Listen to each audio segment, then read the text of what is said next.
సంగారెడ్డిలో మాజీ మంత్రి హరీష్ రావు మీడియాతో మాట్లాడుతున్నారు. లైవ్ లో చూద్దాం.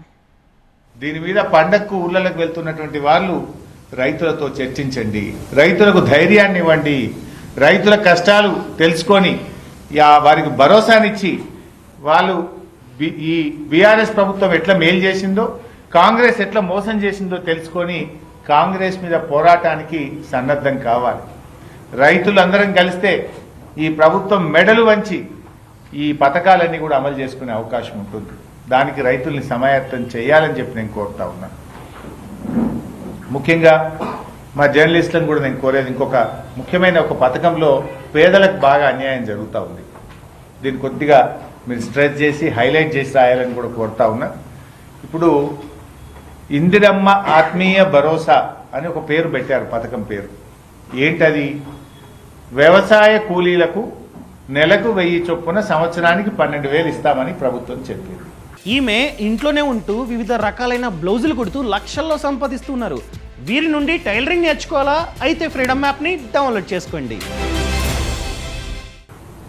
ఎవరు వ్యవసాయ కూలీలు ఎలా గుర్తించాలి? వీళ్ళు ఏమన్నారంటే, ఉపాధి హామీ పథకములో మట్టి పనికి పోయే వాళ్ళను మేము వ్యవసాయ కూలీలుగా గుర్తిస్తాము అన్నారు.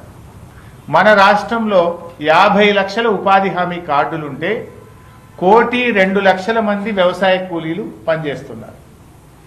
50 లక్షల ఈజీఎస్ కార్డులు, ఉపాధి హామీ కార్డులుంటే ఆ 50 లక్షల కార్డుల మీద 1,02,00,000 మంది మట్టి పనికి, కూలీ పనికి వెళ్తున్నారు. అయితే ఈ రాష్ట్ర ప్రభుత్వం ఏం నిబంధనలు పెట్టింది? 1 సెంటు భూమి ఉన్నా నువ్వు కూలీవి కాదు. 1 సెంటు భూమి ఉన్నా కూలీ కాదట. ఉపాధి హామీ పథకంలో ఈ సంవత్సరంలో 20 రోజులు నువ్వు పనిచేసి ఉంటేనే నువ్వు కూలీవి.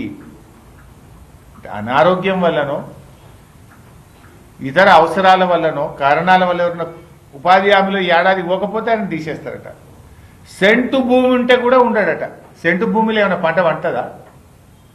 మీరు ఒకసారి ఆలోచించండి. 5 గుంటల భూమి ఉందనుకోండి.